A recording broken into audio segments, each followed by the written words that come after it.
4 5. langkah Ya. ini itu bagian dari kunci-kunci pembuka rezeki, kunci magnet rezeki kalau kita lakukan dengan tulus ikhlas. Iya. Ada langkah yang kedua, Mas, selain kita melakukan doa, yaitu kita harus rajin bersedekah dengan alam. Iya. Contohnya apa?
Nah, Bu, terus langkah selanjutnya, Bu, selain berdoa, Bu, ya, apalagi, Bu, yang lebih dapat memikat rezeki, Bu, dalam hidup ini? Ya, memang ada beberapa langkah, Mas. Selain berdoa, sikap perilaku ini kan juga sangat berpengaruh ya. Semua mengetahui kita itu harus rajin bersedekah. Nah, sedekah itu seperti apa sih? Apa saja yang harus kita sedekahin? Apakah sedekah itu semata-mata uang atau dengan sebuah langkah? Nah, tadi pertama kan kita untuk mendatangkan rezeki, satu langkah pertama adalah berdoa. Iya, betul. Ya, dan bersikap merubah hati dan pikiran. Ya. Itu secara spiritual nih, Bu. Secara spiritual. Sekarang ada langkah yang kedua, Mas. Selain kita melakukan doa, yaitu kita harus rajin bersedekah dengan alam. Contohnya apa? Itu adalah lingkungan terkecil dulu di rumah nih ya. Jadi ini sepasang suami istri atau kita sendiri, mungkin keluarga sendiri, itu harus rajin bersih-bersih dan tanam-tanam di lingkungan kita. Ya, jangan sampai rumah itu dalam kondisi berantakan, dalam sampai kotor, ada sampah yang menumpuk di malam hari, itu salah satu penyebab hambatan rezeki. Rezeki itu tidak akan pernah mau datang. Ya, suasana yang redup, tidak terang, hati tidak bersih, dan kan rumah itu juga cerminan yang punya kan? Iya, betul. Ya, satu contoh, wih rumah taruh di mana, barang di mana, ndak karu-karuan. Itu juga salah satu penghambat. Jadi bersih-bersih, tanam-tanam, itu kunci sederhana yang harus dilakukan secara rutin. Dan hindari juga ada sampah di malam hari yang masih di dalam rumah. Karena itu juga salah satu kunci penghambat rezeki. Karena Sang Pencipta itu menurunkan malaikatnya, malaikat Rahman atau malaikat pembagi rezeki itu lewat rumah. Gitu loh. Terus bagaimana yang tidak punya rumah, Bu? Apa nggak ada langkah untuk sedekah dengan alam? Kita kan banyak pohon, banyak apa, itu harus dilakukan, dirawat. Misalnya kalau di sini banyak bunga-bunga ya, Mas ya. Bunga itu kita yang tanam. Ya kita harus rawat. Bunga itu akan mempunyai rasa syukur, terima kasih kepada kita sebagai manusia, menyampaikan kepada Sang Pencipta. Saking kita nggak ngerti bahasanya bunga, nggak ada ngerti bahasanya pohon, ya kan? Tetapi pohon itu coba aja. Kalau kita punya tanaman, sambil disirami dengan penuh kasih sayang, kita ajak ngobrol, dia akan berbunga dengan indahnya. Dan bahkan berbuah dengan lebat. Artinya apa? Pohon itu memahami. Nah, itu rumah yang gersang itu juga cerminan loh, Mas. Rezekinya bagus atau tidak. Rumah yang kotor itu juga cerminan. Jadi mulai sekarang nih, bagi siapa saja, ayo kita mulai beres-beres dulu. Nggak usah jauh-jauh lingkungan kita sendiri. Rumah kita mulai dari ruang tamu, mulai dari tempat tidur, ruang makan, dapurnya itu gimana? Iya, Bu. Sudah beres atau enggak? Sudah bersih apa enggak? Bahkan nih Mas ya, saudara kita orang Chinese ya, sangat percaya dengan Feng Shui kan? Iya, Feng Shui, Bu. Ya, Feng Shui. Jadi bagaimana tata letak dapur, Betul. tata letak Ruang, ya, kamar, tata letak ini kan semua tertata. Ya. Tujuannya apa? Agar bisa menjadi magnet rezeki, supaya rumah ini membawa hoki gitu ya.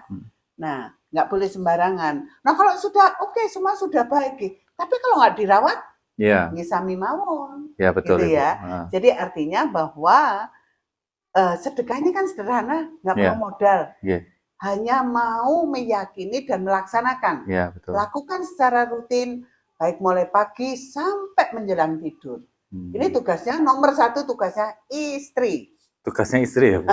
Nanti itu kita bahas nih, istri ngerjakannya apa enggak, itu ada tahapannya. Yang lakukan ini apa enggak. Iya, Bu. Terus yang kedua, ketiga nih ya, tadi pertama kan ritual, spiritual, doa ya, terus yang kedua sedekah dengan alam. Ya. Nah, kalau kita datang ke suatu tempat kelihatan ada sampah berserakan, misalnya yang membahayakan, apa sih salahnya kita ngambil sebentar untuk kita pindahkan ke tempat sampah. Itu juga bagian dari kunci pembuka rezeki. Sedekah itu termasuk. Itu sedekah dengan alam. Ya. Ya. Terus misalnya ada pohon nih, kadang-kadang ada orang yang jualan nih, yang di kaki 5, ya, di depannya itu ada bunga, ada pohon.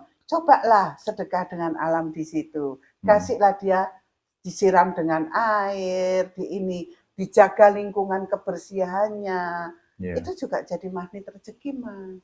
Ya. Karena sampah itu juga berpengaruh datang atau tidaknya rezeki. Ya. Nah, ini yang langkah kedua. Ya. Ketiga, nah, sekarang ada langkah ketiga untuk bersedekah. Sedekah dengan siapa? Sedekah dengan hewan. Nah, ini Bu. Nah, hewan ini kok hewan? Nah, selama ini kan kita memikir ya bahwa sedekah itu hanya pada manusia, kepada ini. Tapi sedekah yang sederhana, seperti satu contoh hewan. Kalau kita kelihatan kucing, apa sih ngasih makan kucing sedikit, kasihlah makan. Kalau kita makan, ada kucing di samping kita, coba kita kasih. Itu kucing itu terima kasih loh. Kita saking nggak tahu bahasanya dia aja. Ya enggak.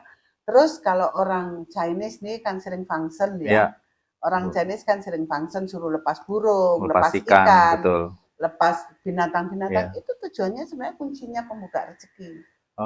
Satu contoh, burung nih ya. Kita lihat burung emprit, burung pipit yang suka makan padi di sawah. Itu kan burung liar ya Mas ya. Burung liar, burung yang bebas merdeka, dia cari makan sendiri, dia bukan burung peliharaan. Tahu-tahu dia untuk dapat burung itu kalau nggak dijala ya dipulut. Iya, betul. Ya kan? Akhirnya burung itu terkungkung. Ya, seperti manusia tidak salah dimasukkan penjara. Iya. Betul nggak? Betul. Dimasukkan penjara, terus setelah dimasukkan penjara, burung pipit itu kan bukan burungnya orang tua. Iya. Anak-anak buat mainan sama anak kecil sampai mati. Nah, itu yang harus kita bebaskan. Kalau orang Chinese, mungkin saudara-saudara kita Buddhis, saudara-saudara kita Buddha, Hindu, percaya itu. Nah, ini mungkin bagi saudara kita yang beragama lain, cobalah kita renungkan ini. Nah, itu lepaskan, Mas. Belilah burung-burung yang kecil-kecil itu yang dalam kesengsaraan. Lepaskan di alam bebas, itu juga menghilangkan bala, sial, dan lain sebagainya. Tetapi dia juga menjadi pembawa rezeki. Pembuka pintu rezeki kita. Nah, burung itu kan berbahagia, menyampaikan kepada Tuhan, menyampaikan kepada saudara-saudaranya, menyampaikan kepada semesta. Saya terima kasih kepada misalnya yang hadir di sini, Mas, penjenengan semua. Terima kasih saya sudah hari ini dibebaskan. Jadi itu sebuah doa juga. Atau mungkin ikan. Satu contoh ikan lele nih ya. Ikan lele, kita pergi ke pasar, jangan beli yang di peternak, belilah yang di pasar. Kenapa yang di pasar? Karena ikan itu mau menghadapi eksekusi mati. Kalau yang membeli ibu yang di sebelah kita, dia sebentar lagi jadi lele goreng. Tapi kalau kita paham ini untuk sedekah, kita beli lele, kita minta yang hidup, kita lepaskan di sungai. Jadi sama dengan orang lagi menghadapi regu tembak, Heeh. tiba-tiba ada gerasi dari presiden, bebaskan dia, dia tidak bersalah. Sama dengan nasibnya Lili.